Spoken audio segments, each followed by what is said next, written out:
topic could actually be found on your book. So again, the book or our reference is from Eduardo Moreto. So that is Entrepreneurship for K to 12. Yun yung sa Rex Publishing. So for the three S of opportunity, so what are these three S? First one is First one is we have opportunity seeking. Second one is opportunity screening. And the third one is opportunity seizing. So, for the three S of opportunity, marami tayong pagkukuhanan ng mga opportunities na to. So, there are many sources of opportunities and we'll go through with them one by one. Okay? So, we have the macro environmental sources. We'll um, briefly discuss on that. We have the industry and market sources of opportunities. We have the consumer preferences, consumer peaks, consumer perceptions, and other sources of opportunities. Now, before we start with the macro environmental sources, I need to let you know the entrepreneurial heart flame, entrepreneurial gut game, and the entrepreneurial mind.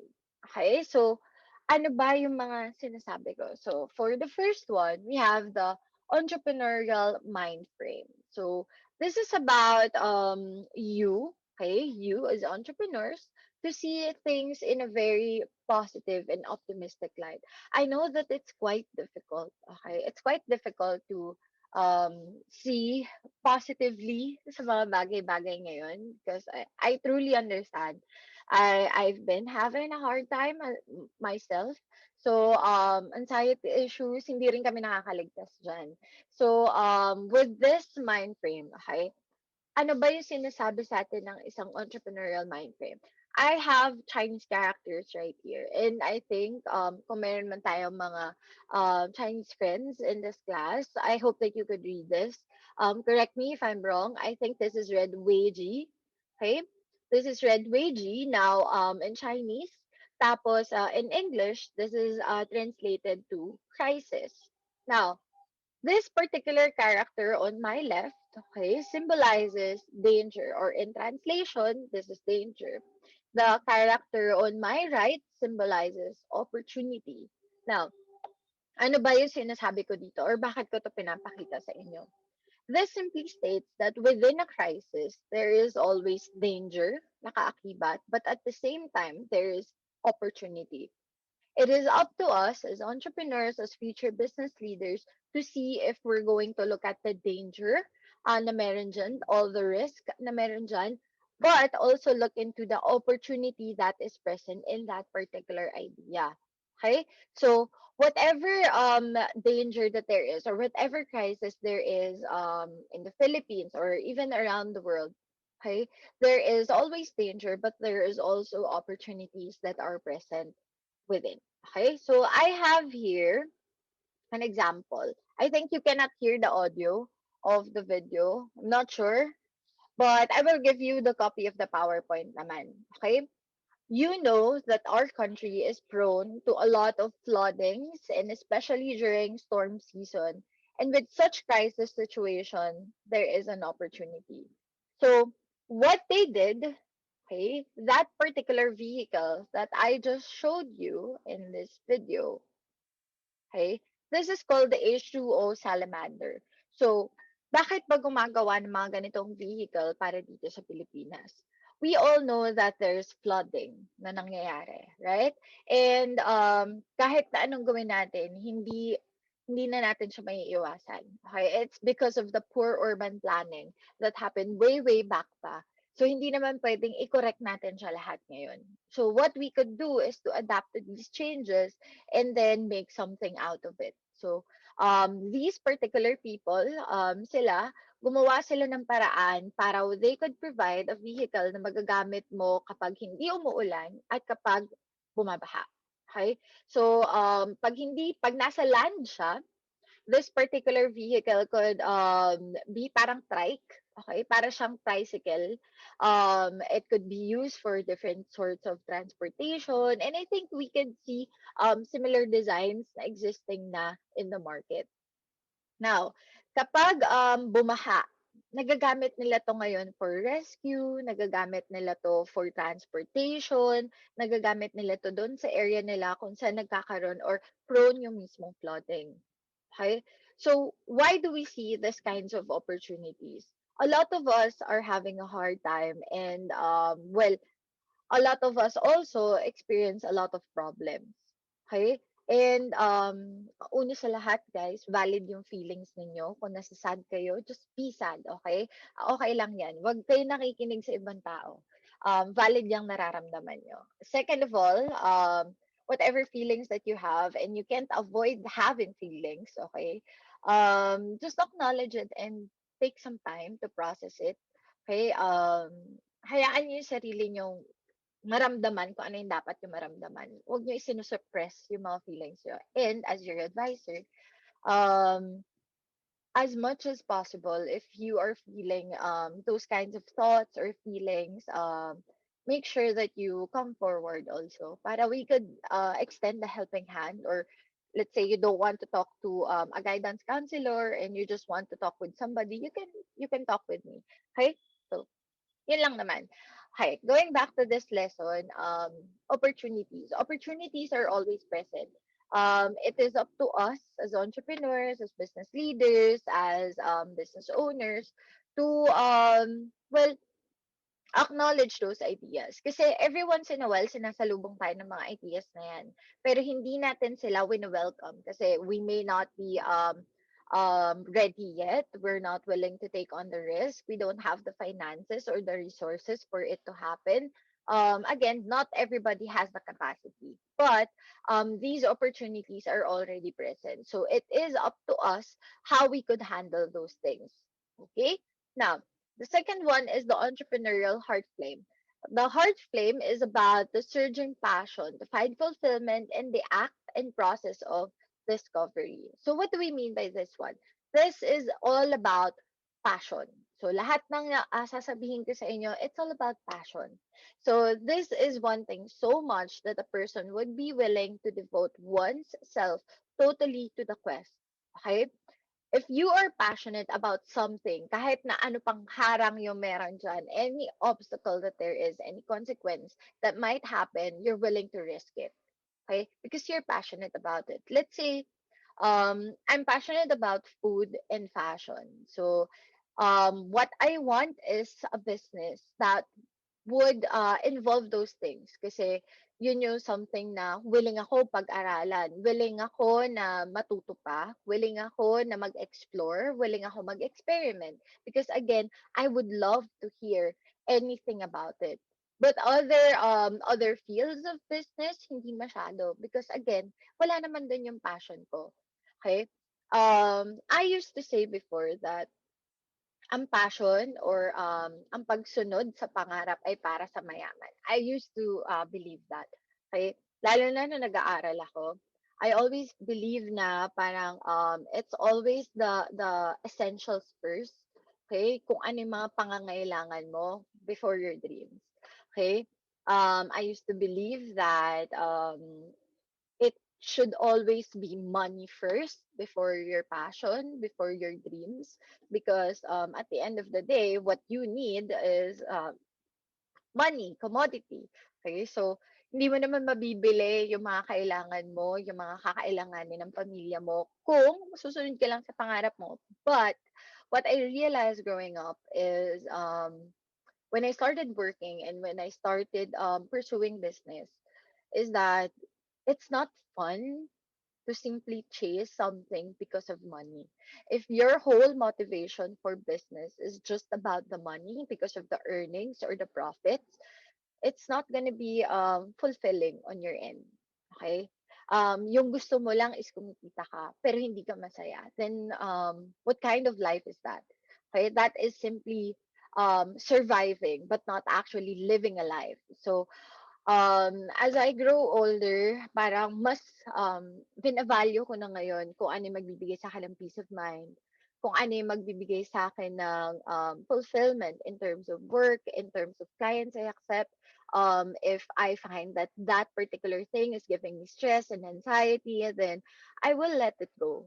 Okay? Even though that it would pay more, even though that it would mas magiging okay yung financial stability and all that, um I can't just keep on parang disregarding kung ano man yung passion na meron ako. So, anything that involves food, coffee, and fashion in general, okay?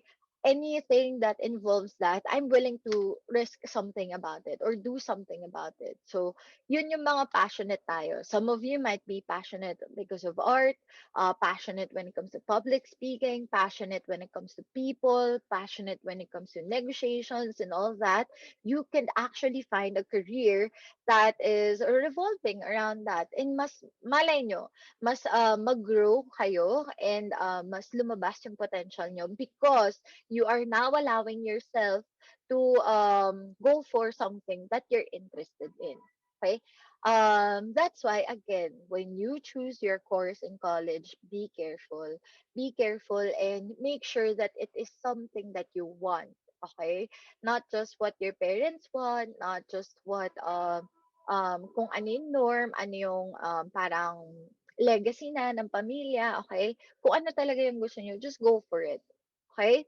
And then try ninyo. Kasi malay nyo, because of that what if in your mind, it keeps bugging you and hindi rin yun nagiging healthy on your end. Okay? Next one is about the entrepreneurial gut game. Now, when we say the entrepreneurial gut game, this is about the total involvement of the entrepreneur in the exciting game of business. So, this is demanding the keenness of intuitive abilities and the strongest intestinal fortitude. So, what do I mean by this one? This talks about your guts, of course. Okay, kaya nga entrepreneurial gut game. This talks about your guts. This is about your ability to sense things without your five senses. This is about your intuition. Ano yung mga kutob na meron kayo in a particular idea. Okay? Sometimes our research fails us. Okay? I'd like to put it out there. Okay? Kahit pa ang ganda ng mga plano na ginagawa namin, even though that we have the, let's say, the most optimal, okay, strategy that there is based on research, kung ano yung feeling namin magiging okay, based on the documentations, based on the strategies that we apply, because that's business, okay? Everything should have numbers, appropriate numbers attached to it, and strategies attached to it. Okay? But sometimes it fails us. Na parang pinaghandaan mo, kinareer mo, ginawa mo yung lahat para dun sa strategy na yun. But then again, it failed. Why? Because at the back of your head, you know that it's gonna fail. Okay? There's that intuition, there's that sense in you that you know that it's not gonna work, but then again you push through with it. Okay? As people, we need to listen into those intuitions kasi sometimes yun yung magbibigay sa atin ng something kaya nakakailanganin natin to give us a little more push if we're going to pursue or not. Okay?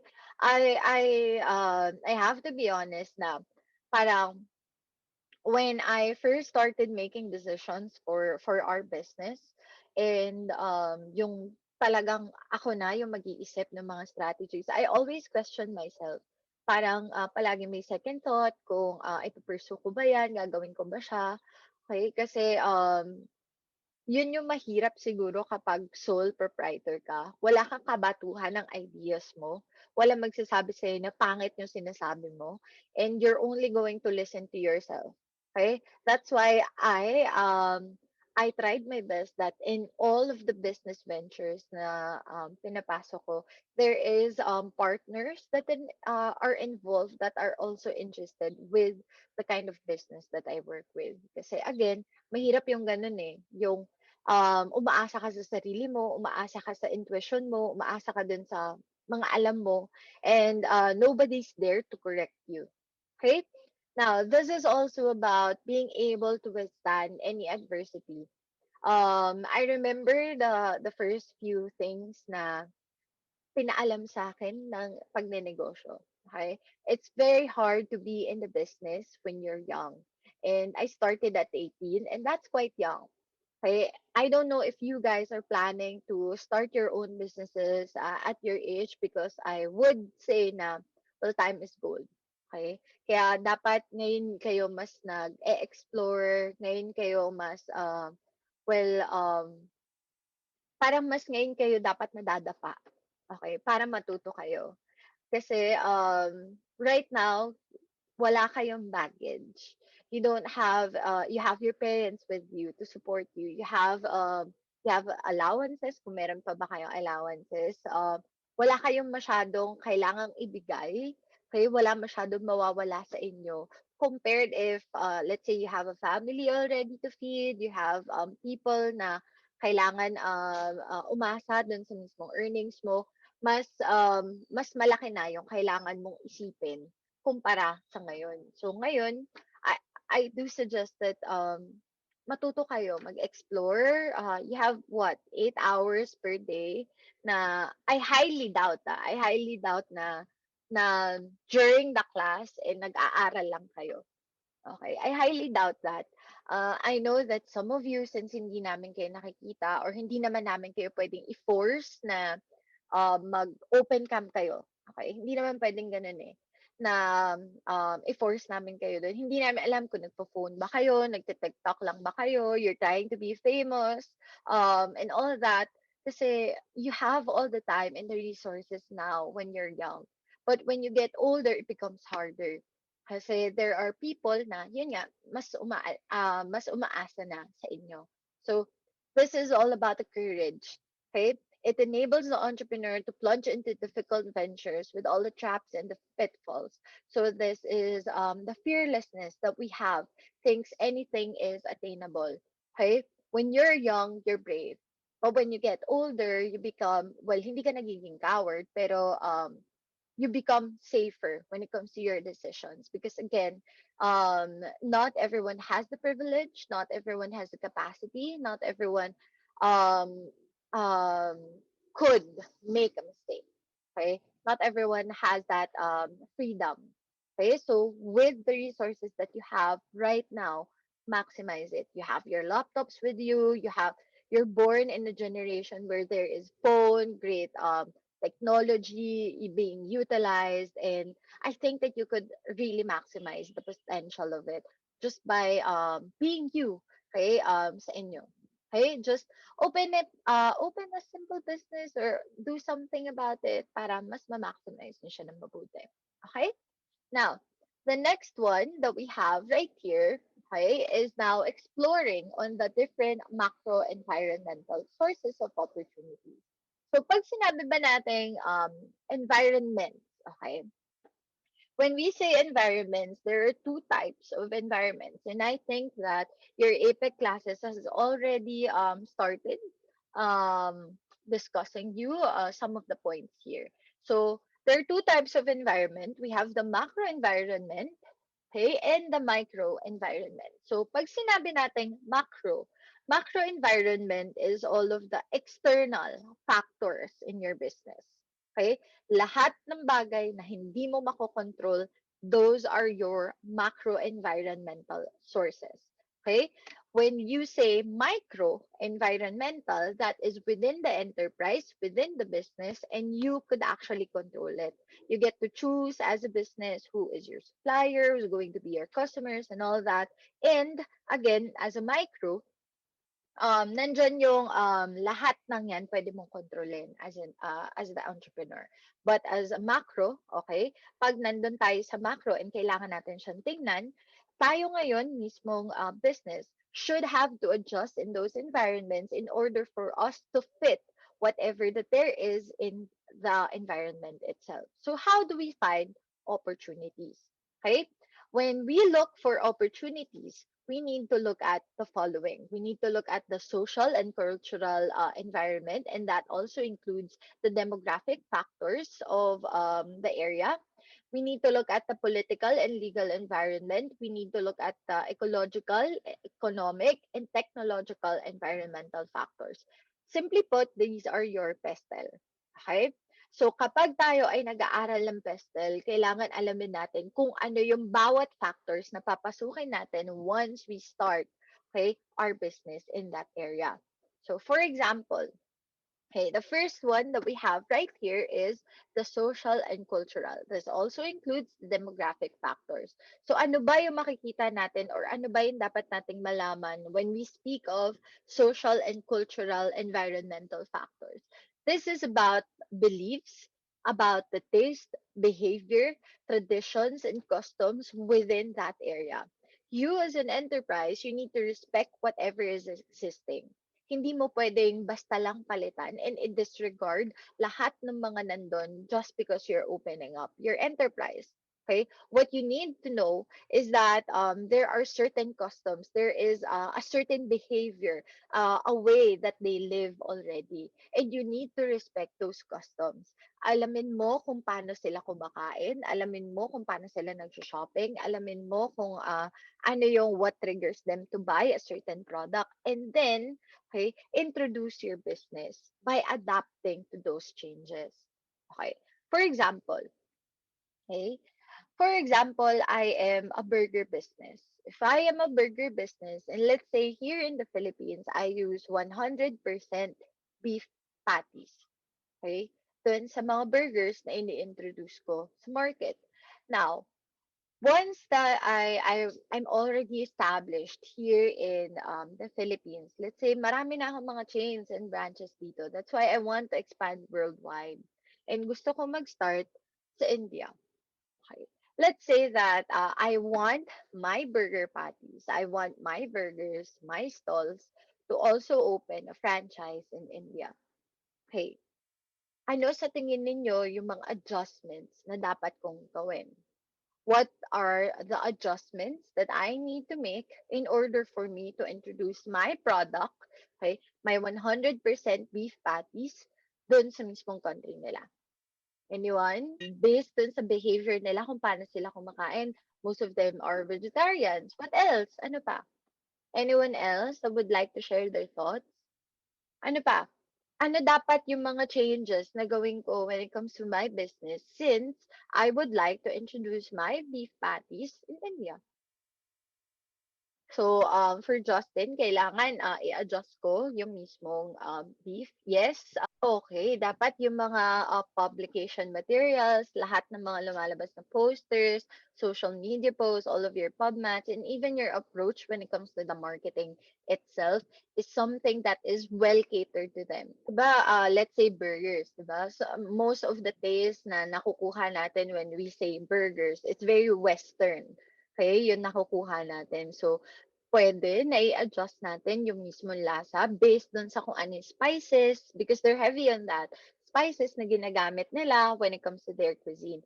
At the same time, cows are also considered as a sacred symbol in that particular country. So we cannot actually use our 100% beef patty in that area. So what you need to do is first, you need to adjust the product itself.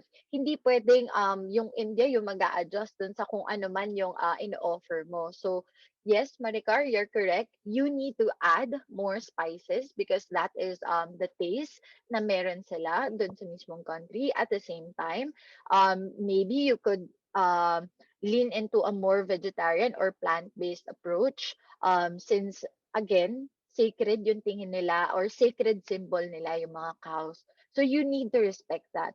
Also, tama si Erica when it comes to the publications, nalalabas, your marketing strategies, the language itself, kailangan alawin mo.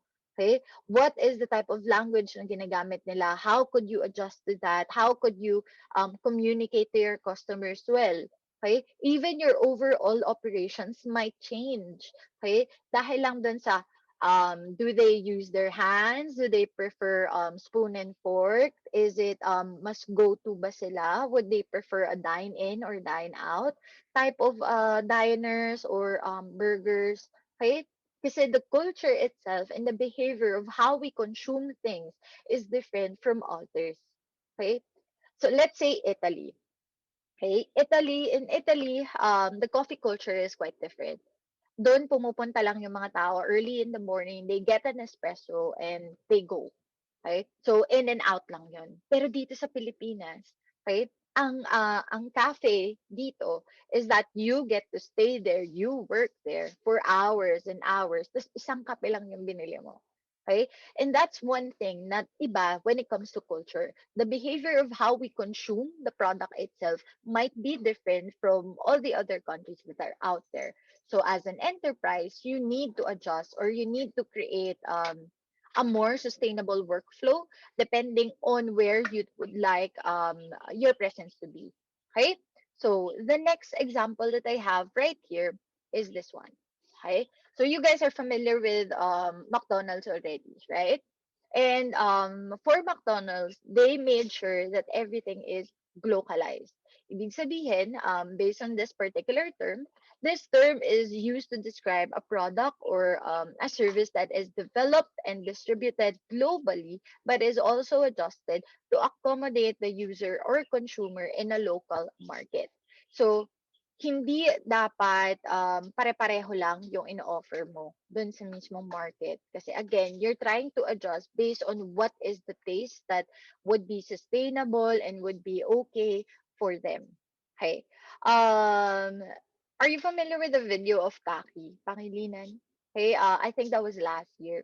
She was complaining that I think it was in New York na bakit wala daw chicken McDo dun sa area nila. Pero dito sa Pilipinas, that was the best product that they have.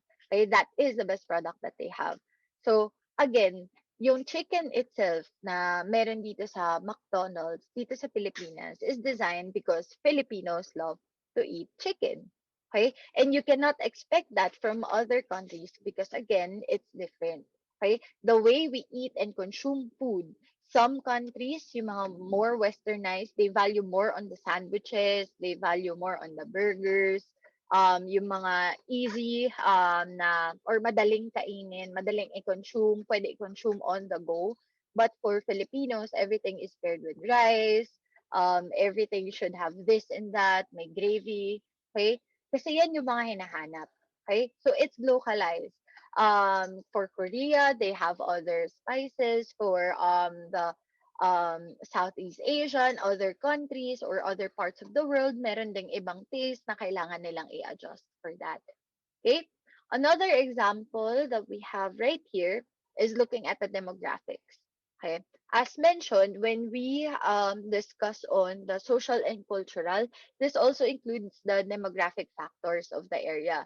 So let's say that this is the chart that you were able to do wherein ito ngayon yung demographics of the digital behavior and trends over time ng iba't ibang tao.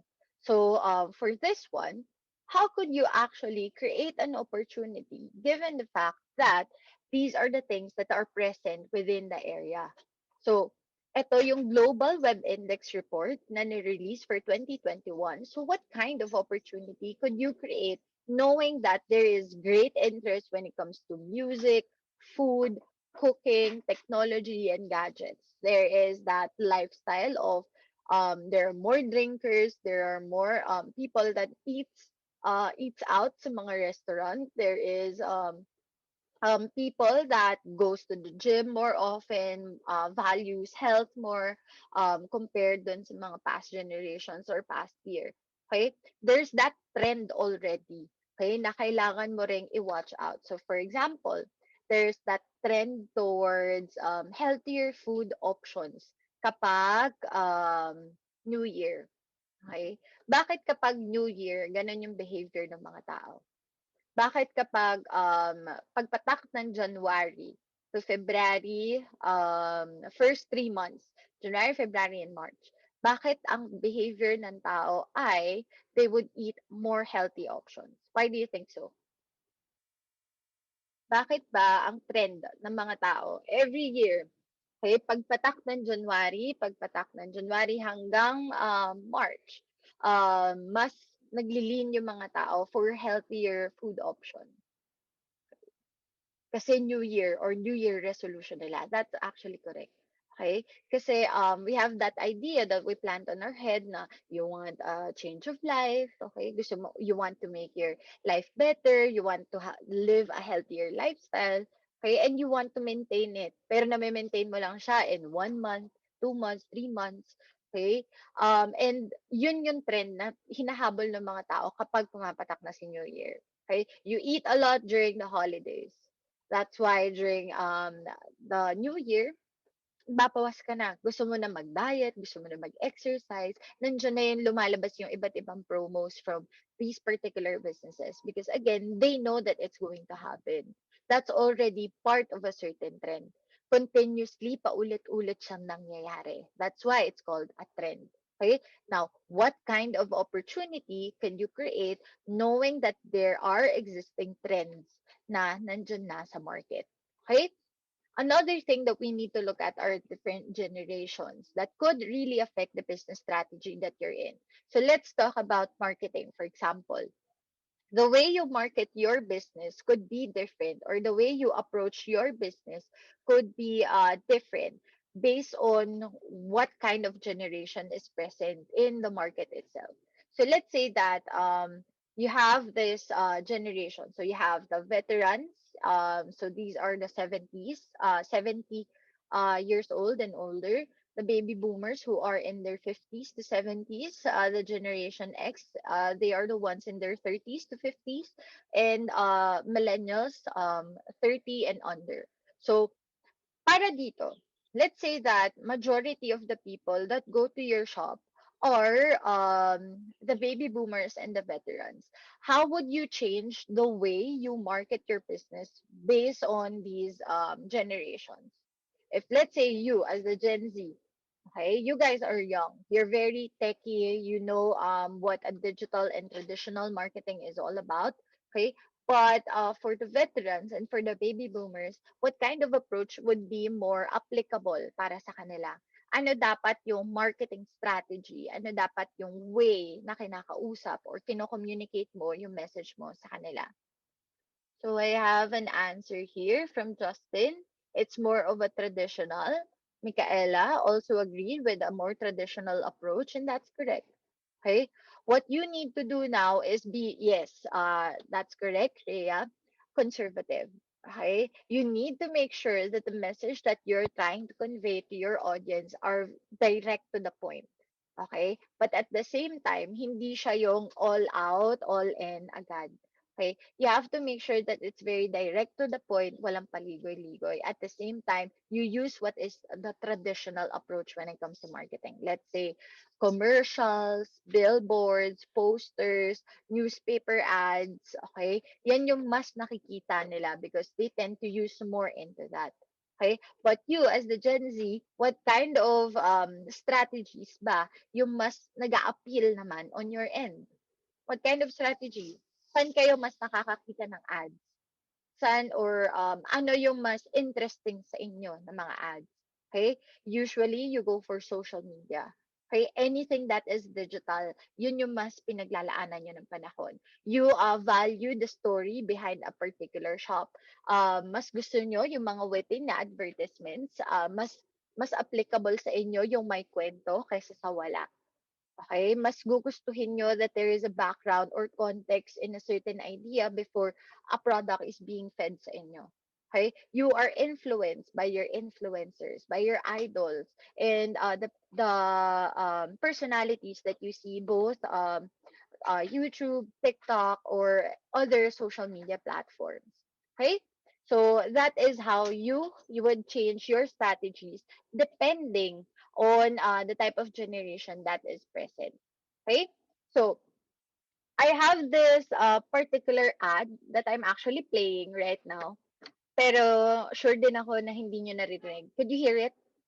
Give me a thumbs up, virtual thumbs up if you can. Tapos, virtual thumbs down kung hindi nyo narinig yung ad. Virtual thumbs up kung narinig yung ad. Virtual thumbs down kapag hindi. Okay. So, that ad, hindi nyo siya narinig. But, okay, you may look it up online. Also, I will be giving a copy of the PowerPoint once we're done, okay, with the 3S of opportunity. Now, This particular ad, this ad from Lucky Me Instant Lomi, is targeted for both Gen Z and millennials due to the following reasons. When they were planning, okay, conceptualizing this particular idea, maraming considerations yung kinailangan din nilang i-take into account. So, this ad tells the hyper-aware and the health-conscious millennials to disregard their notion of packed noodles or packed foods being an unhealthy alternative and instead focus on the taste and the love for the food. Okay? Throughout the ad, wala kayong makikita doon na sinabi nila that, let's say, 100% healthy or makakagaan sa feeling mo or whatsoever. What they focus on is the certain benefit that it could give. So what is the benefit? The benefit that it could give to me now is the taste, okay, and the love for Lomi. Okay? Yun lang yung mga points na kailangan nilang i-highlight para dun sa mismong noodles nila.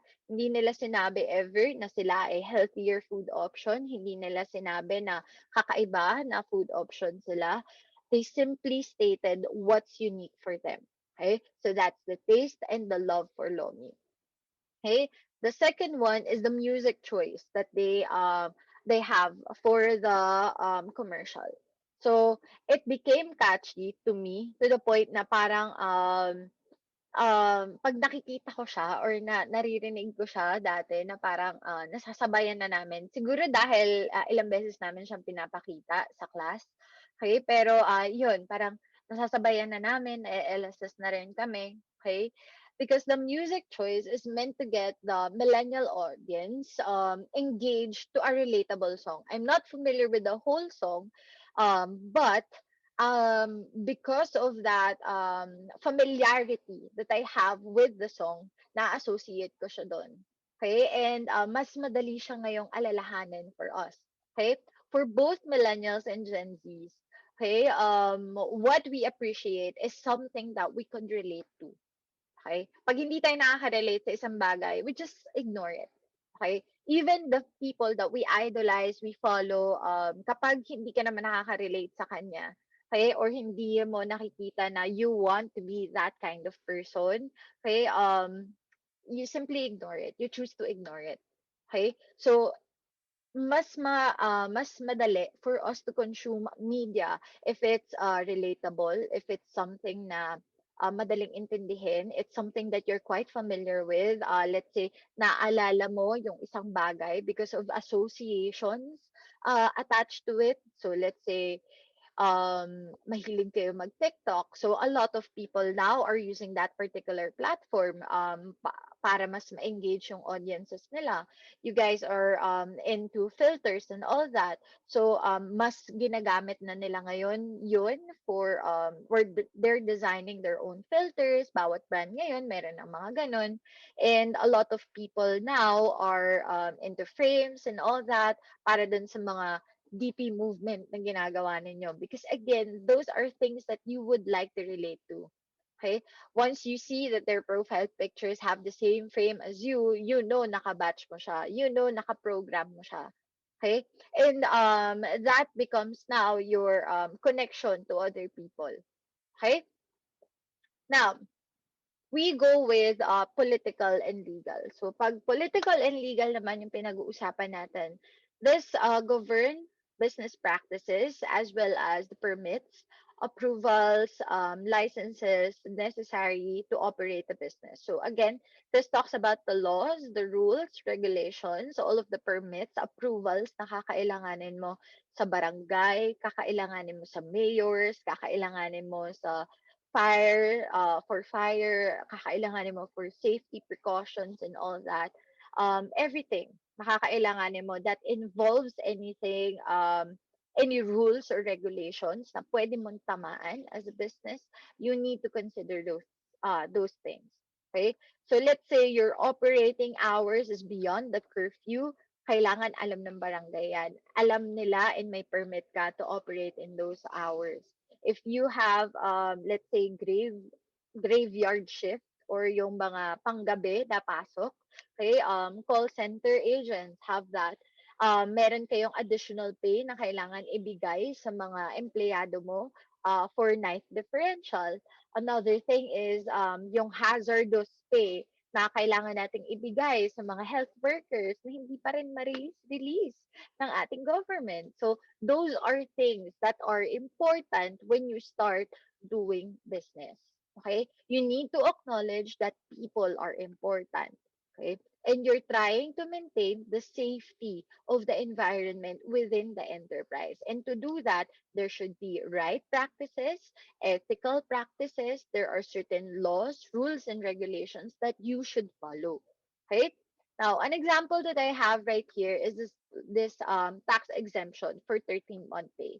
So, what kind of opportunities that we see since meron nga tayong 13-month pay na nare-receive. Let's say your parents, dumadating na si Burr months and now it's Burr months na. Okay? Pag pumatak si Burr months during mga November, October, November, and December, nandyan na yung start na ng bigayan ng 13-month pay. So, kung magkano yung 10% ng overall salary mo for that particular year, okay? 10% per month na nagtrabaho ka dun sa mismong negosyo, dun sa mismong business, dun sa company, ibibigay yun sa'yo as your 13-month pay. Okay.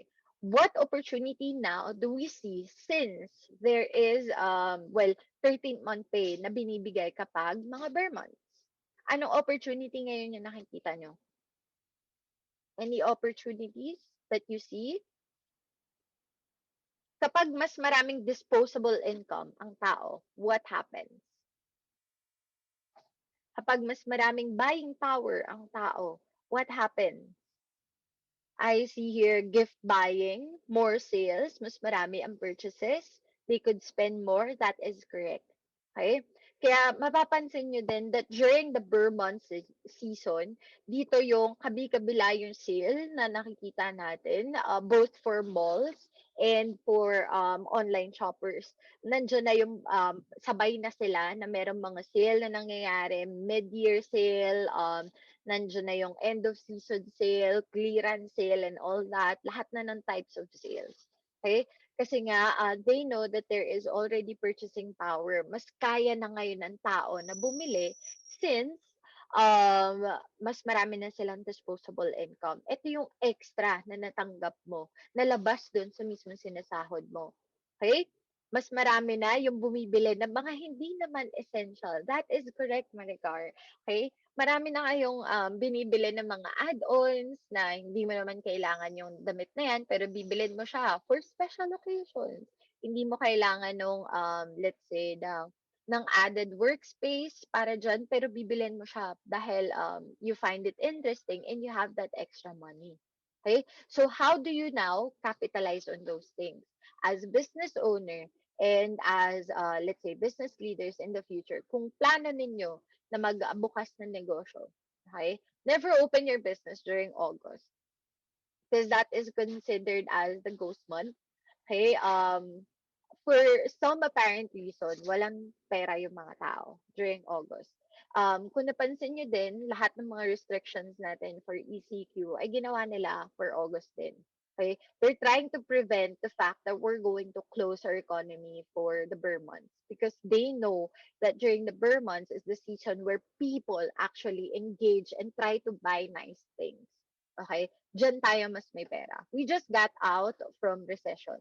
We had this recession dito sa Pilipinas. And very recent lang tayo. I think that was mid-August tayo umakyat from recession. So, the economy is slightly doing well, slightly doing well.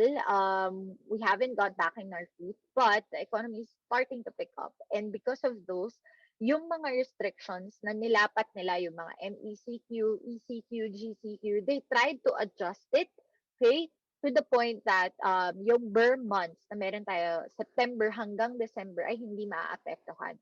All of the plans leads for us to enjoy the season of Christmas as an enjoyable event. Okay, so hopefully everything goes well. Okay, now another example that we have right here okay, is the modernization plan and changing the jeepney's drivers' lives forever. Okay, I don't know if you guys are familiar with this particular plan of the government. Okay, when we say political and legal, that involves the government, the permits, and all that. Okay, this particular problem came in before yung first ECQ. So, early 2020, late 2019, early 2020, pumutok yung ganitong balita. Okay? What they want is tanggalin na yung mga jeepney na yung mga old jeepney na nakikita natin. They want a more modern approach when it comes to the way we do transportation. Okay? Tayo lang yung may jeepney. And yet, we don't value it as much. Okay? What they want is to make it look more modernized. Yung mas marami, yung capacity nakakayanin, but at the same time, it would kill the overall industry. Why? Okay? Yung mismong asking price nila para dun sa mga jeepney drivers, hindi nila afford. Okay? Para mag-boundary man lang yung mga jeepney drivers, mahihirapan sila. Kasi ilang ikot yung kailangan nilang gawin para lang ma-pay off kung ano yung debt na ilalagay nila para dun sa mga jeepney nila. Okay? And during the first ECQ, these were the only mode of transportation that they allowed to go out. Okay? Yung mga modern na mga jeeps and yung mga buses. Yun lang yung mga inallow nila. So, it killed the lives of these jeepney drivers, and I hope that you guys are aware of that. Okay, with the looming jeepney modernization deadline, the fate of many jeepney drivers, their families, and other transport workers hang in balance. So we know that this might happen, and they still might pursue with this. Okay, so what are the opportunities now that you could give to these jeepney drivers? Right? Lola Move was one of the first few businesses that actually catered to the needs of the jeepney drivers. They made sure na may utilize pa rin kung ano yung hindi nagagamit. So, what they did was, for certain areas na na-connect na nila yung mga jeepney drivers, ina-allow nila yung mga deliveries na ginagawa through a jeep. Yung mga big items, let's say you want to buy a cabinet from one seller to the customer. So, gusto mo bumili ng cabinet, hindi naman kasya yan sa isang sasakyan. Hindi rin kasya sa motor yan. Okay? And gusto mo naka-assemble na. So, nilalagay nila ngayon sa mga jeep to and it's being delivered through Lala Move. Okay, the application. Now, technology-wise, kailangan lang mas nakaka-adapt sa jeepney driver for it to work. Okay? And we all know that not everybody not all jeepney drivers are well gusto ng ganong sistema when it comes to booking, when it comes to let's say having more customers, mas gusto nila yung pumapasada and umiikot lang. Okay? So they're giving or they're trying to create opportunities out of those existing problems when it comes to permits and legalities of it. Okay? Now, ito ay isa sa mga examples, the modernization project na ginagawa ng government for that. I mean, it's good and bad at the same time. Okay? I mean, I acknowledge the fact that it's good in terms of look, in terms of safety of the rider itself, of the one who is commuting, no problem. Okay? It's just that kung sino yung ninanakawan mo ng trabaho because of that, yun lang yung medyo bad situation for it. As long as there is well, great translation and mas maganda yung pagta-transfer na mangyayari, then that's okay. Okay? Now, we need to look at the economic environment as well. So, when we say economic environment naman, andito na si supply and demand. Titignan natin siya. Nandito na rin si import and export, foreign exchange rate, and even the purchasing power. So, what we have right here is just like the example that I gave a while ago. Okay? You know that 2020, we entered a recession.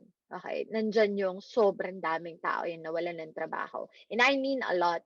Okay? Up until now, marami pa rin yung mga small businesses na kinakailangan na magsara ng mga negosyo nila. And if you are surviving in this pandemic, then congratulations. Okay? Because again, sobrang daming nahirapan talaga. Okay? Since we are already getting back on our feet very, very slowly, slight improvement from before. Even the way we do our ECQ and lockdowns, mas maluwag na compared before. Na talagang dati kahit yung mag-exercise ka sa labas bawal, yung lumabas ka lang para bumili sa tindahan bawal. Ngayon, hindi masyado.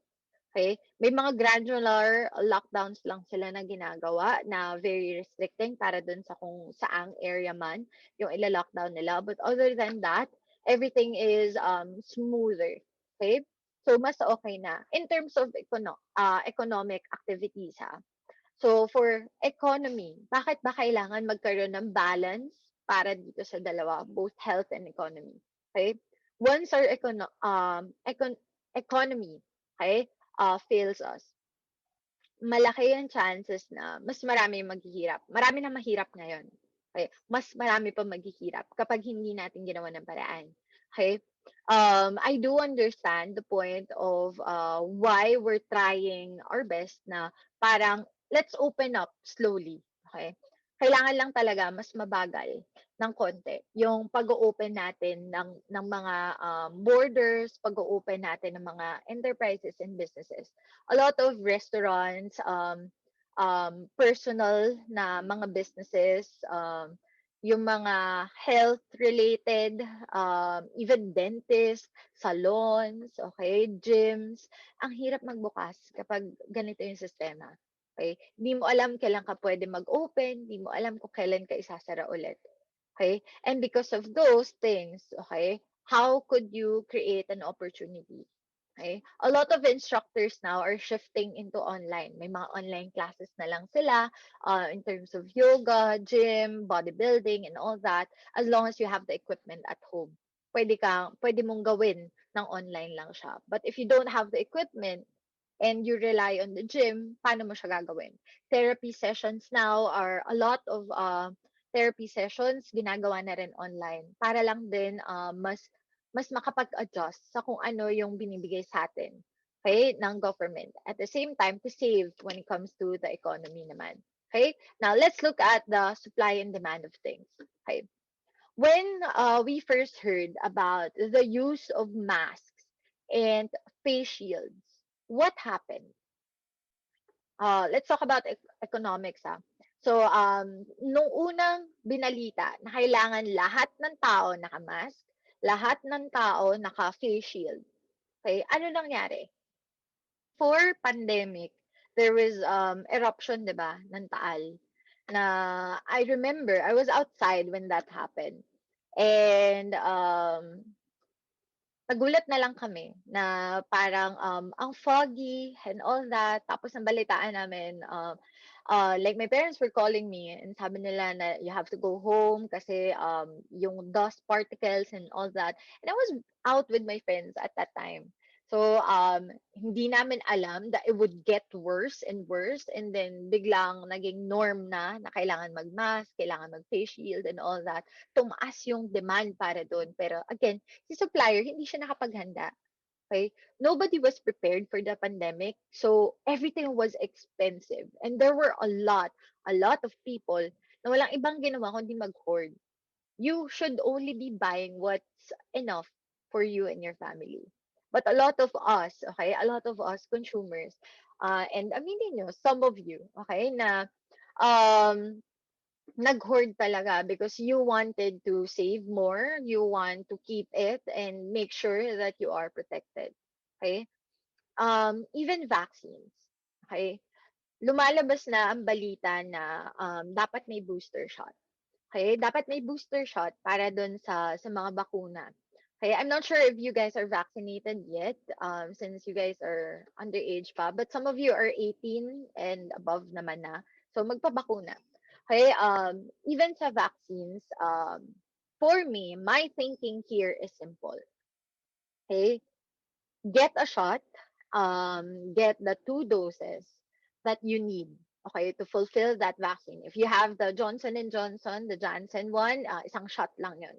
Okay, ng bakuna. So, just get it. Okay? And then wait for a while. Kasi nabakunahan ka na eh. That one vaccine that you're taking away from another person is risking them for any type of fatality dahil lang sa inagawan mo siya ng bakuna because you wanted more protection for yourself. Okay? That's my thinking. I don't know about you guys, but that's how I think. Okay? Magpabakuna ka kung ano yung kailangan mo, yung naaayon para sa'yo. Okay? You may choose the kind of vaccine na meron sa inyo, kung ano yung available. Sabi nga naming mga taga-Sinovac, okay? Mga na-Sinovac ay whatever is available, yun na lang. Okay? I came in for a vaccination and the vaccine that was available was Sinovac. So I got it kahit na the whole family, okay, the whole family got Moderna, others got Janssen, and the only one who got Sinovac, okay? Because again, it doesn't alarm me or whatsoever, pero with this booster shots extravaganza, okay, yung mga balita about it, my only take is that there are still a lot of people outside Metro Manila, okay, that has no vaccines na available and nahihirapan ngayon and their healthcare system is failing them. Okay, dahil lang sa wala silang bakuna. 70% of those are hospitalized, doesn't have vaccines. And I have a lot of friends that were vaccinated na nagkaka-COVID pa rin. Okay? Even us teachers, natatamaan kami kahit na vaccinated kami. I'm lucky that I haven't experienced it, but kahit kami, ilang beses na kami nagkaroon ng COVID scare dito sa bahay namin. Okay? Kasi a lot of us still have to go outside in order for us to pursue with our businesses and clients and all that. And those are the risks that are involved. Okay? So in terms of that, okay, I hope that whatever decision that you make when it comes to your health, when it comes to the vaccines and all that, make the right one. Okay? I mean, if you got the booster shot already, then it's you. Okay? It's just that in my head, okay, that's one thing that you took away from somebody else just because you want to be safer. Okay? So in terms of supply and demand, yan yung problema natin sa bakuna. Other good countries, mga first world countries, they are already herd immunity na sila. Okay? And because of that, their healthcare system now is more sustainable, mas kaya na nila. Okay? Even the opportunities are now more available since they could open a lot of their enterprises. Okay? Pero dito sa Pilipinas, mas konti. Okay? Now, with that, what kind of opportunity could you bring to the table? Okay? During the time that dumami or kinailangan natin yung mga face shield, yung face mask, ang dami na nagbenta. Later on, dahil lahat gustong magbenta ng mga face shield, okay, yung mismo nagbebenta, nalugi na. Hindi na nila naibenta. Kasi again, all you need is like 2 pairs ng face shield and then reuse it and reuse it. Hindi mo kailangan ng sandamakmak na face shield. Okay? Para dyan sa mukha mo. You only have one face to protect. Okay? So, even the talks regarding disregarding it, kasi patuloy na tumataas ang kaso, pinag-uusapan na rin. Import and export now, when we speak of the pandemic, talagang natamaan din sila. A lot of the cargo, kinailangan na nandun lang and hindi pinapapasok sa bansa because of the threat of the virus. And the whole system of how you do transactions, okay, became more harder, mas naging micro lahat, and kailangan mo na siyang mas i-sustain na maayos. Foreign exchange rate dropped as well when the US had this big trouble when it comes to their vaccine rollout, when it comes to the number of cases. Isa sila dun sa mga unang bansa na talagang tinamaan ng virus, na sobrang dami ng cases. And since a lot of them were anti-mask, anti-vax, okay, marami pa rin yung natatamaan and namatay dun sa mismong area nila. purchasing power now was affected because of that behavior. Okay, a lot of us have this thinking that cash is king. Okay. In stocks, you may be familiar with those terms. Pero yung ganong thinking, okay? Because you are trying to save as much money that you have, right, at the moment na disposable lang. Anytime that you need it, because hospitalization is very expensive, medicines are very expensive, vitamins are very expensive, and mas iniisip mo yung essentials mo. Okay? Now, anong opportunities ang nakikita natin para doon? A lot of people are more gearing towards wellness, more into health, focused na mga businesses. Mas pinagtutuunan nila yun ng pansin instead of offering something na pwede mong palit-palitan lang. Okay? Now, this is the plan that they have for Clark.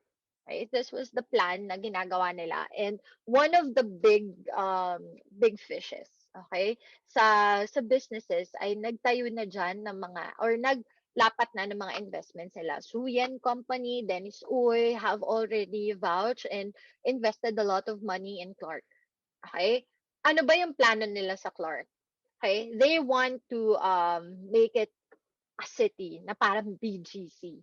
Okay? BGC 2.0. Yun yung gusto nilang gawin in Clark, Pampanga. So, what they wanted, yung mga plain lands lang before, ano ba yung mga plano na ginawa nila? They started doing urban planning, and dun sa urban planning nila, they made sure may airport, okay, na nilalagay doon. It's very accessible. Land now becomes more expensive in Clark.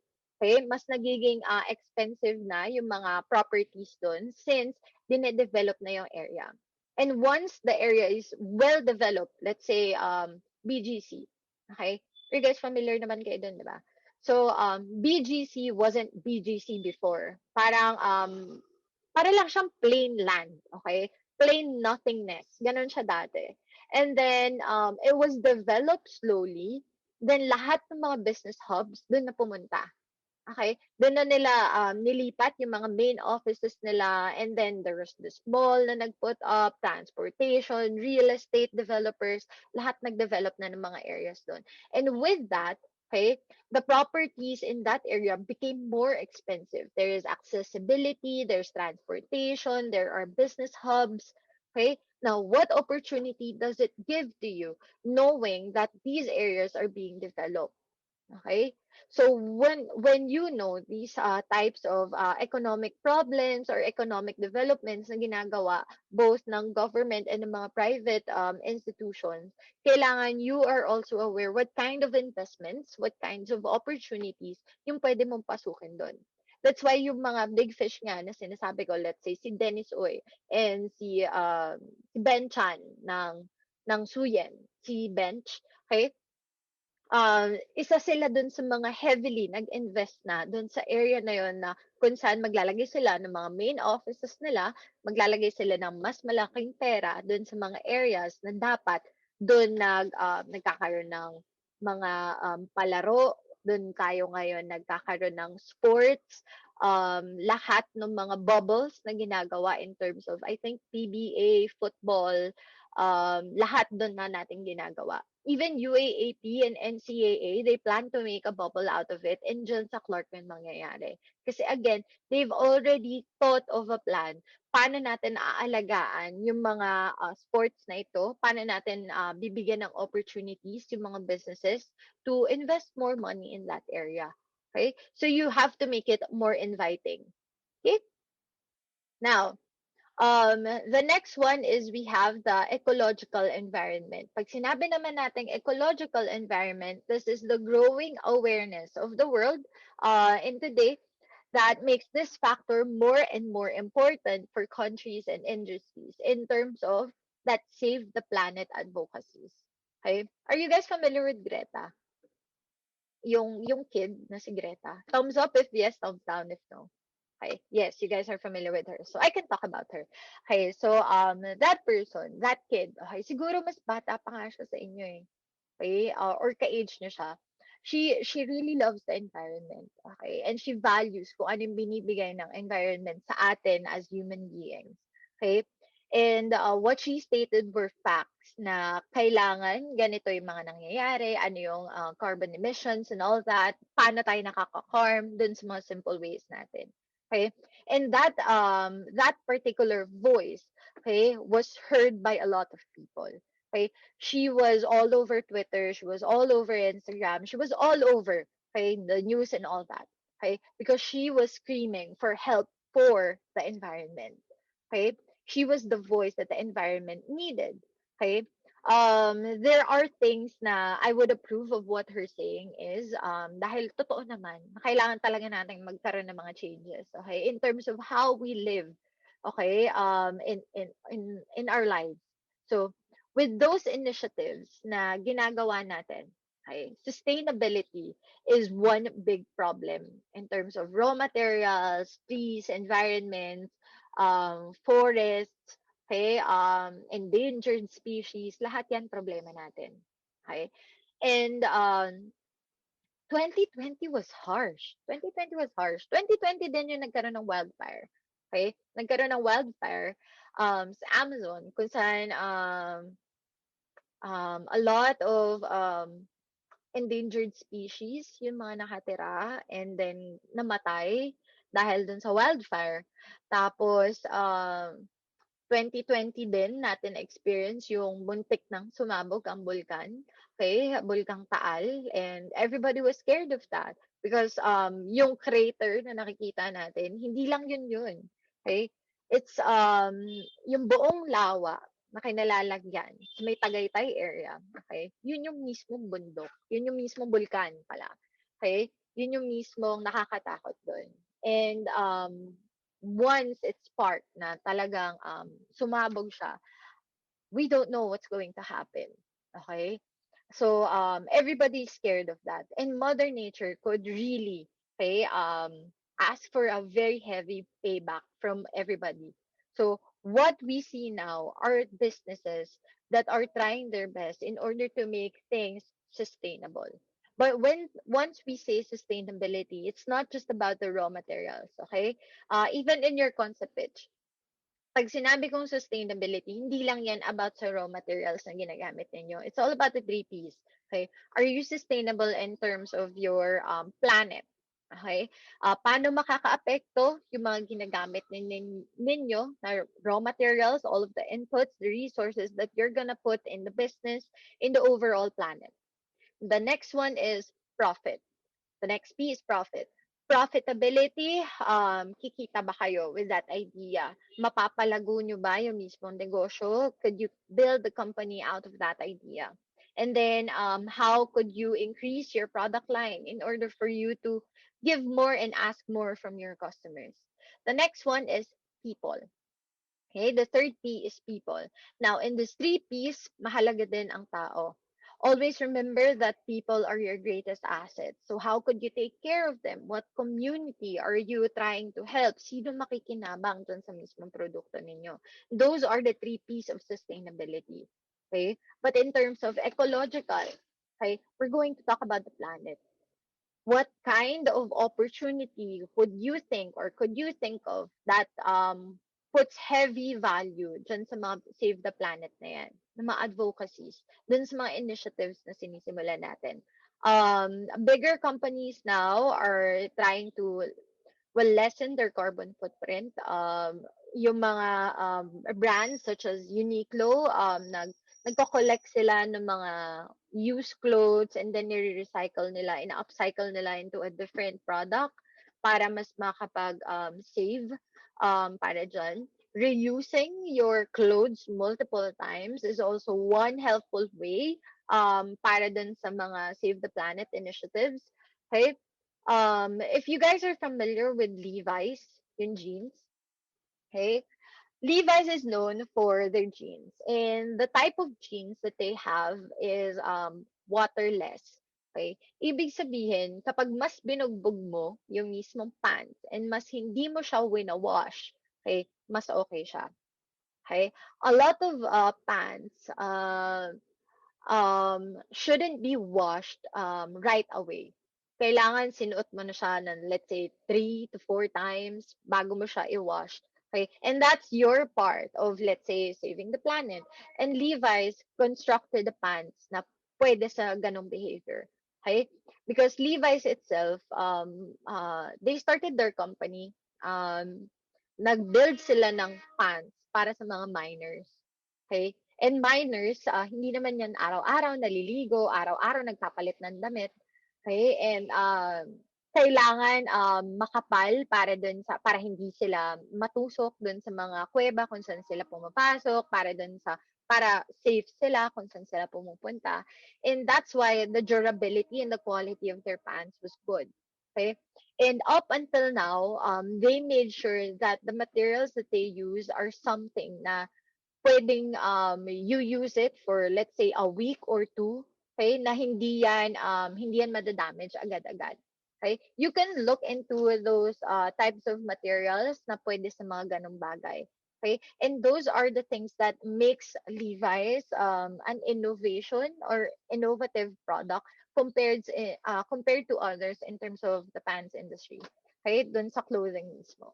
So what they have are quality products na talagang hindi magsusuffer even if they actually encourage their customers, even the creator itself, the CEO of Levi's, he barely washes his pants. Okay, and ginagamit niya yun multiple times. And again, it's still based on your hygiene. Okay, so kung alam nyo for yourself na hindi nyo masyado tinitake care yourself nyo in terms of hygiene, then please, by all means, change your pants. Okay? Pero the kind of product that they produce, ganun nila ginagawa. They made sure that it's waterless. They have this tag sa mga jeans nila na nilalagay na waterless dapat siya. So less water yung ginagamit mo because you're not washing it as often. Okay, Matt Diavela, if you're familiar with that YouTuber, that content creator, okay, the minimalist guy, he also uses those kinds of pants and he barely washes it. He actually created a video out of it na he doesn't wash his pants that often. Again, depende yan sa hygiene. And well, since we are in a pandemic, hindi pwedeng hindi nyo huhugasan yan. Okay? Kasi nga, virus, 'di ba? So, we're scared of that and humid dito sa Pilipinas. Okay? So, another thing that we could look at are opportunities from natural resources locally available or abundant. Okay? So, let's say bamboo.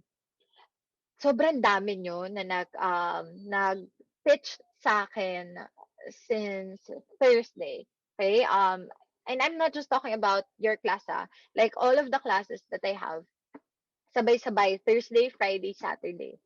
Okay? And sobrang dami ko na narinig ng mga ideas out of bamboo. Okay?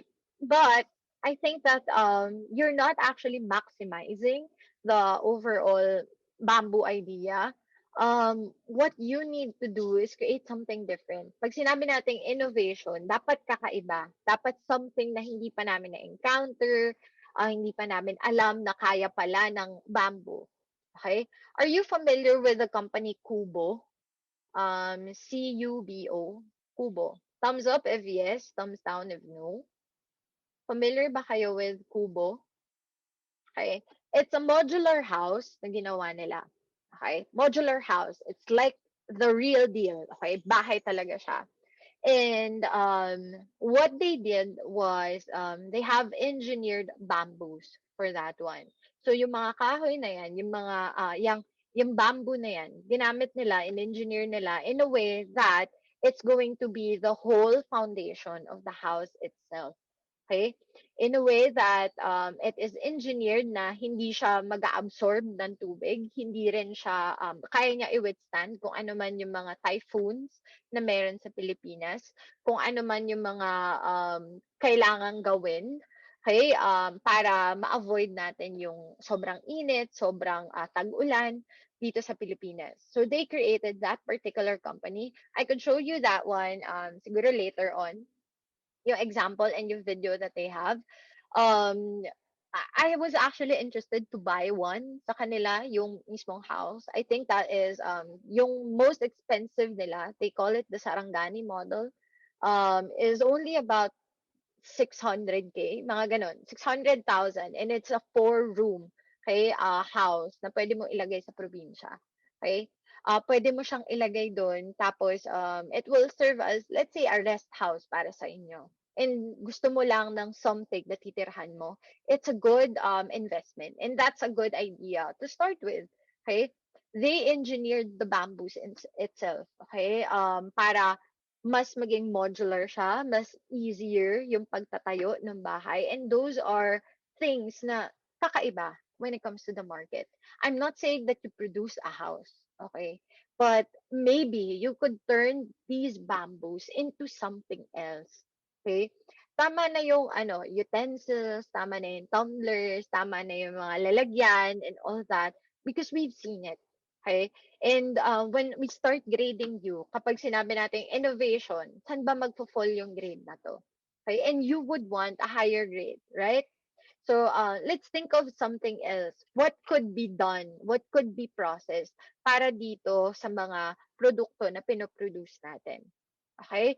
Para malay nyo, your ideas could actually be pitched to investors in the future and maipasa nyo siya for, let's say, a national commendation and ma-acknowledge kayo and magawa mismo yung idea na sinasabi ninyo. As long as you have the research naman to back it up, then maybe some people would support you. Okay? So don't be afraid to create something, okay? Unique sana. Okay? Another thing, another example that we have right here. Okay? So this is the Banati again. This is Philippine made. Okay? Okay. This is Banati's Green Falcon. And this is made from bamboo. Yung mismo exterior niya is made out of bamboo. Okay? This is something that they really thought about. Pinag-isipin na lang mabuti. Paano ba natin mas maximize well yung mga abundant na mga opportunities dito sa Pilipinas in terms of raw materials. We are rich when it comes to raw materials, when it comes to natural resources. Ang dami yung hindi well maximized. Look into the provinces na kinabibilangan ninyo. Let's say, taga Palawan ka, ano abundant sa Palawan? Taga Batangas ka, ano ba abundant sa Batangas? Okay? What kind of raw material do you have that we could actually formulate in order to make it into something else? Okay? You wouldn't expect that that particular thing is bamboo. You wouldn't expect that that particular thing is made from honey. That particular thing is made from nara. So, create something that is different. Don't be afraid, okay? Na mag-isip ng mga ganito ka-wild na mga ideas. Okay? Because once you start from those ideas, yung sa maliliit na mga ideas na yan, mas makakakuha kayo ng opportunities. Okay? This is Banati's Green Falcon. And nobody was actually prepared na kakayanin pala. Okay? Pero it's bamboo. Tapos, bamboo, as we all know na kapag tinanim mo siya ngayon, bukas meron ng sisibol dyan. Okay? It's grass. That's why it grows fast. So, unlike other raw materials na nandyan, how could you maximize it? Okay? Kasi again, ecological. What could you do for the environment? How could you maximize a certain raw material into something else? Okay? Tama na yung tote bag, tama na yung organizer, tama na yung mga, ano pa ba? Ano pa ba yung pinaka-common? Tumblers, chargers, okay? Lanyards and all that, okay? Innovation. Innovate. Innovate an idea. When when phones was introduced in the market, nobody was everybody was hesitant. Okay? Parang walang gustong bumili ng cellphone kasi hindi mo naman kailangan ng cellphone because you have a telephone. Okay? But when once it was marketed, okay, there is a particular need na nabibigay niya pala. Ang tao kapag hindi mo pinresenta ng idea, hindi mo malalaman na kailangan niya pala, okay? Kasi nagtitiis tayo. We suppress our feelings and nagtitiis tayo kung ano yung meron. But you have that idea at the back of your head na sana merong solusyon yung ganitong problema. Maybe your idea could be the best one. Okay? So please make sure that you pitch something na kakaiba and hindi yung very common in the market. Okay? Para naman mas maganda din yung mas maging madali para sa amin na makapag-grade sa inyo na mataas. Okay? Now, the next one that we need to talk about is in terms of technological. Okay? Pag sinabi naman nating technological, when we say technological environment, this is about the technology, of course, and this is about maximizing or commercializing new products. Okay, the nature of technology used for production of goods and services is an important factor or responsible for the success of the business firm itself. So, for example, technology nowadays, everything is becoming more digitalized. Okay, and we are coming to a more digital approach, digitalized era. And I think that the convenience that it gives to a lot of people wasn't something that everybody was asking for before, but when it was offered, we wanted it. Okay. For example, internet. Nung hindi ka nakaka-experience ng mabilis na internet, hindi mo alam na kailangan mo. Pero dahil alam mo na kung anong feeling ng hindi nagba-buffer lahat ng pinapanood mo, hindi matagal yung pagda-download mo ng files, hindi mo alam na possible pala yung ganun na speed of light na when it comes to your internet connection. Now, you wanted fiber. Okay?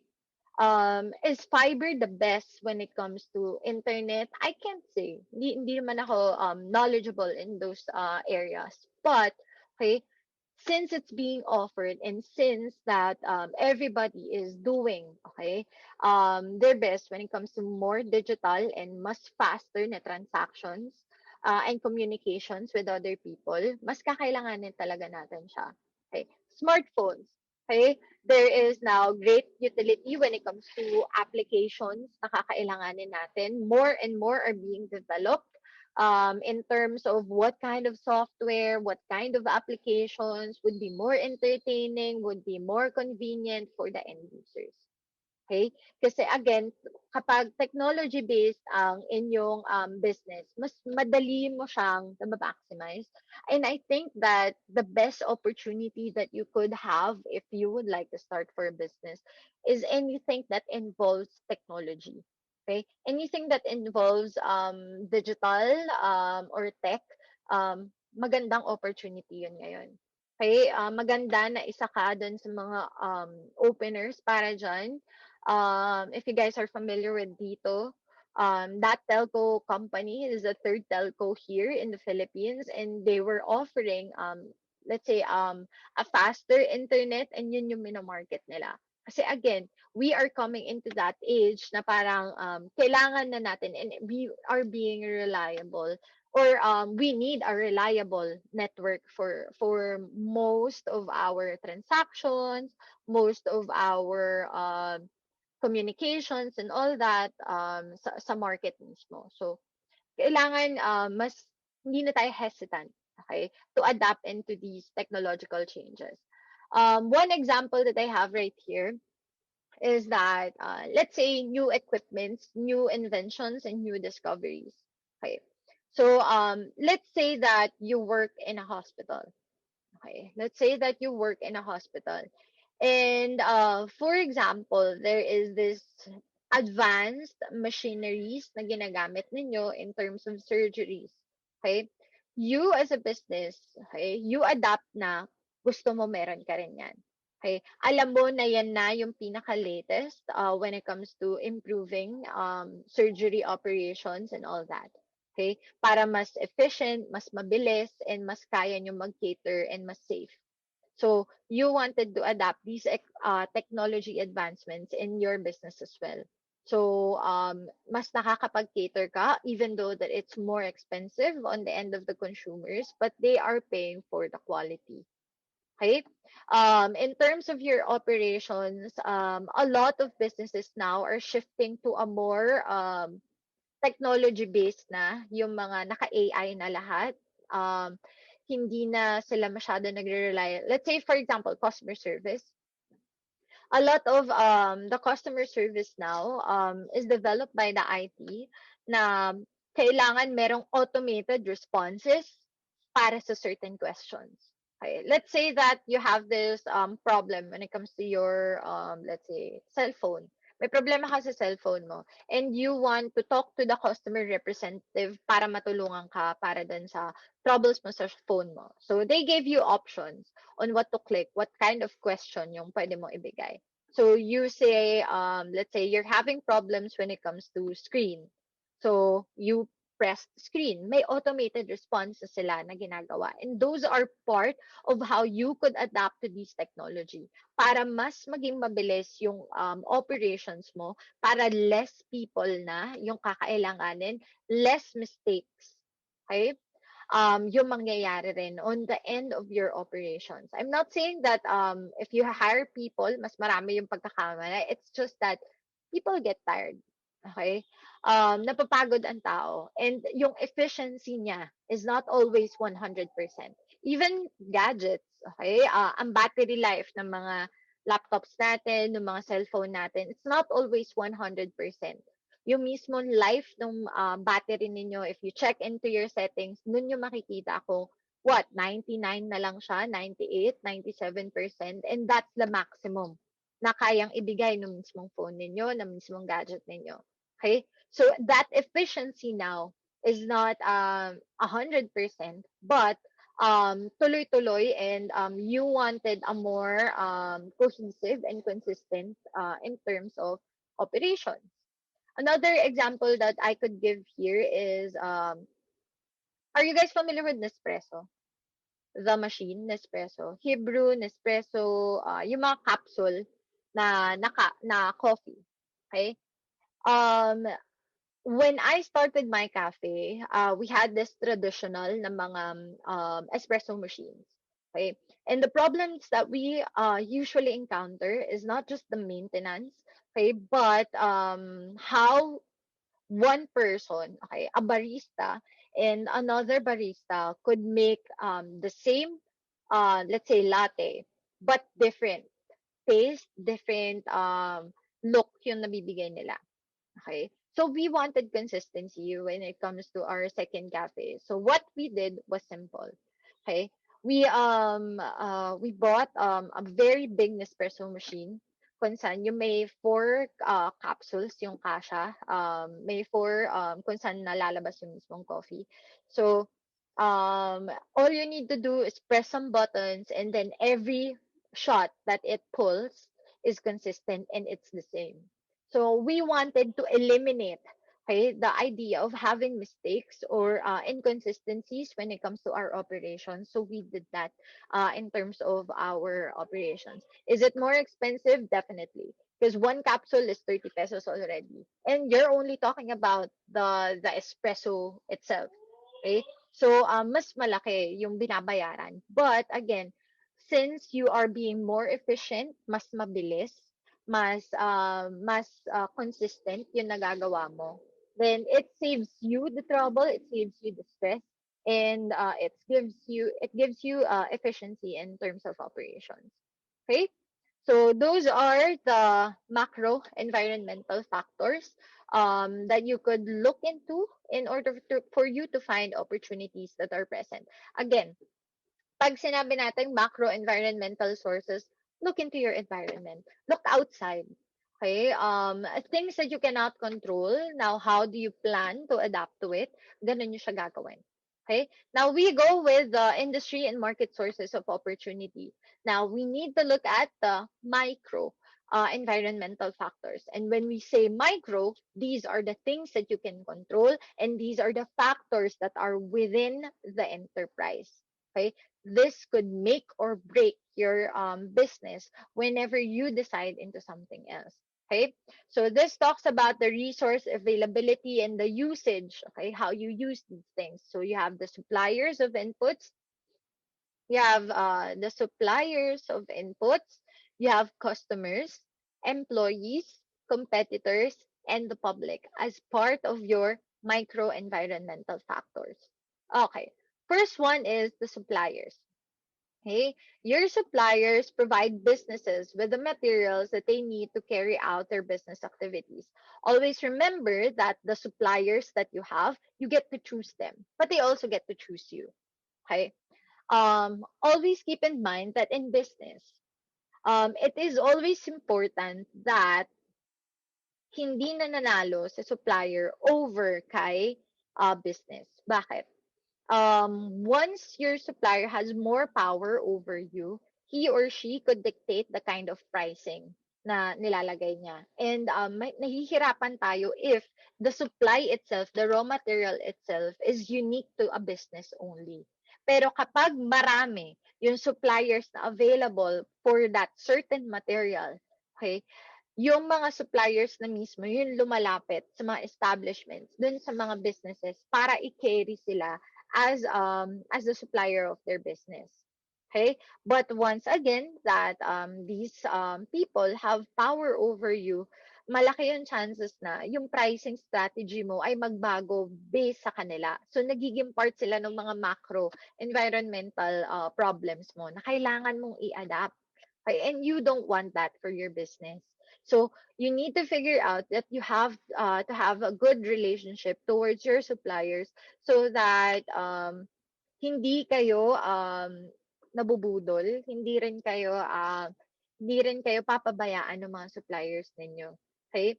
For smaller enterprises, they usually start with very small um, MOQs. Okay?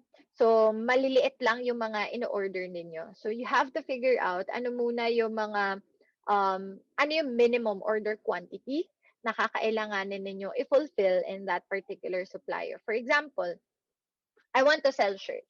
Let's say that I want to sell shirts. And dun sa mga t-shirt na ibebenta ko, ito lang yung kapital na meron ako. Let's say I only have 10,000 pesos. So I could start with what? 50 pieces ng damit. Hay na, iba't ibang damit. So I will get 50. Pero yung MOQ pala or minimum order quantity ni supplier is 100 pieces. So I cannot go to that particular supplier even though that the price is right. Okay? Even though that I could get the same thing, let's say at 20 pesos, but I need to order this XX amount of t-shirts mula sa kanila, hindi ko kakayanin kasi kailangan napakarami. I have to buy it in bulk. Okay? In bidding, ganun yung nangyayari. So let's say that I have to supply 1 million shirts. Okay? During the campaign period, mabenta yung mga t-shirts. Okay? Kapag campaign period. And mataas ang bidding na nangyayari kapag campaign period. And if you want to supply shirts to a certain campaign, let's say, Ocho Derecho, um, they were the ones na dapat susupplyan ng isa naming hinahandle na company. Okay? Pero hindi sila nanalo sa bidding. um, they bid na yung t-shirt na ibebenta nila was about I think 2250. Okay? 2250 nila ibebenta. Tapos yung cost nila para doon sa mismong t-shirts was 22 pesos. So magkano lang kinikita nila? 50 cents. 50 cents sa bawat peraso ng shirt. But the shirts na kukunin nung company na yon, nung mismong campaign manager nila was 2 million shirts. So kahit na 50 cents lang, technically, meron silang 1 million na profit kapag na-cover nila yon, yung mismong campaign na yon. So, they started bidding and natalo sila. Natalo sila sa bidding. So, hindi nila nakuha yung client. Natalo sila ng piso dun sa ibang nag-bid na company. So, we don't know kung sino yung nanalo, pero piso yung difference nila. So, the other parties was asking for 2150. They were asking for 2250. Kaya nanalo si 2150. So, even though na konti yung kinikita ninyo, as long as you really want na makapagtuloy-tuloy, if you are volume game, okay, na type of business, then go for it. Pero kung hindi naman and very unique yung supply na meron or hinahanap ninyo in a certain supplier, let's say sa buong Pilipinas, nag-iisa lang siya, then you might have a problem with that.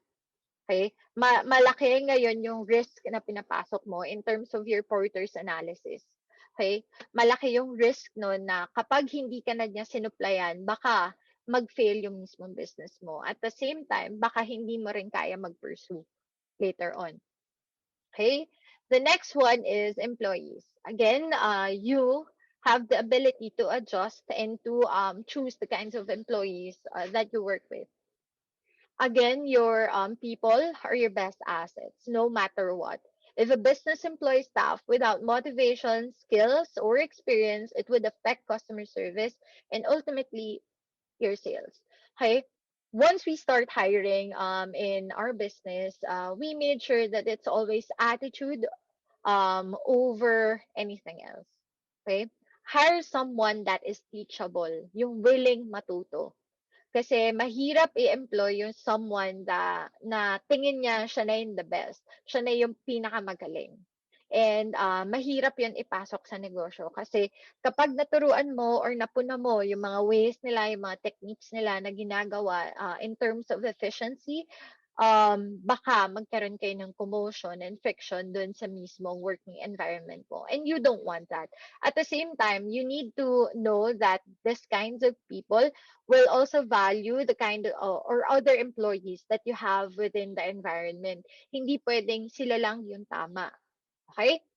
The next one is about your competitors. Okay? In terms of your competitors, these are your rivals that you compete with in the firm, in the market, and in terms of resources. Now, your competitors could be two things. It could be direct or indirect competitors.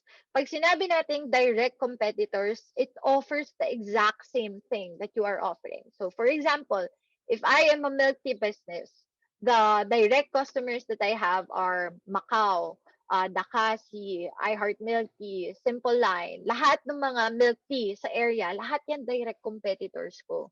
Okay? But when we say indirect competitors, these offer the different product but with similar benefit. So let's say that the minds of your customers think that milk tea is an alternative for any type of merienda, any type of snacks. So who now is your indirect competitors? Any type of liquid, any type that is considered as a snack or merienda. So we are talking about water, juices, shakes, what else? Shomai. Okay, kahit yung mga ganong bagay, even the food itself now becomes your competitor since most of your customers see the milk tea itself as a snack, as a merienda. So, lahat ngayon ng pwedeng ipalit sa'yo, lahat yan indirect competitors mo. Okay? Whatever it is, whatever industry that you're competing in, that serves as your indirect competitor. So, lahat ng mga pagkain na nakikita sa isang convenience store, that now becomes your indirect competitor. If you said that your type of business offers convenience in terms of food para sa mga customers mo, any convenient na food now becomes your indirect competitor. Okay? Now, moving on from this one, this particular example. So let's say Toblerone. Who is the direct competitor of Toblerone? Who is the direct competitor for Toblerone? You may type in your answers in the chat box para makita ko kung alive pa ba kayo. Okay. Yan. Tama. It's Dairy Milk, Hershey's, Kit Kat. Yan. Yan yung mga direct competitors ninyo. But when we say indirect competitors, sino kaya ang mga indirect competitors ni Toblerone? Who are the indirect competitors for this one? Sour Patches, what else? Candies, anything sweet. Okay? Anything that is considered as a sweet or dessert, lahat ng yan nagiging indirect competitor mo. So let's say that you considered Toblerone as a gift, okay, for Valentine's. What now becomes the indirect competitor for Toblerone? Kung kino-consider na market ay isa siyang gift for Valentine's or for a loved one, who is the or what is the indirect competitor? Flowers. Okay? What else? Teddy bears, flowers, food. Okay? That now becomes your indirect competitors. Okay? Kasi kahit na hindi siya ultimately the same thing, but if you're under that particular umbrella and you're marketing it that way, okay, you have to make sure that you are prepared to compete with both direct and indirect competitor. Okay? Now, the next one that we have right here is the public. So when we say the public, these are any group that has an actual or potential interest in or impact on the company's ability to achieve its objective. So when we say public, they have no idea yet. Okay? They have no idea yet of what they want, how they want things. Okay? Sila yung mga tao na kapag tinanong mo, saan mo gusto kumain? Ang isasagot niyan sa'yo, basta, kahit saan. Yan yung mga isasagot nila sa'yo. Kasi they already have a brand in mind. So let's say their top three choices is Jollibee, McDonald's, and KFC. So let's say yun yung mga fast food choices niya. Okay? Pero hindi niya yung sasabihin sa'yo kasi gusto niya sabihin kahit saan. But once you said different things na hindi pasok dun sa top 3 niya, okay, sasabihin niya, hindi masarap dyan. Masyadong mahal. Ayoko dyan. Okay? Now, you, as the business owner, you have this ability now to convince the public, the people that are hesitant, okay, na wala pa masyadong idea sa kung ano firmly yung gusto nila, to convince them to go to you. Okay? So let's say you are offering chicken nuggets. Okay? And you said that you have the best chicken nuggets out there. So kung yun ngayon yung ino-offer mo sa market and somebody's craving for it, but they don't know you yet, you need to convince these people. Okay? Wala pa silang loyalty in terms of brand na sasabihin nila na, hindi, let's go to McDo. Kasi doon tayo kakain. Gusto ko ng chicken nuggets. Pero eto, kapag sinabi natin public, wala pa silang talagang loyalty. They keep their options open. So you need to convince these people now to be engaged dun sa kung ano man yung ginagawa mo and kung ano man yung mismong business mo para ma-acknowledge nila that, hey, I'm also offering chicken nuggets in the market. Is it clear? Okay. So I'll have to stop here kasi, well, magta-time na.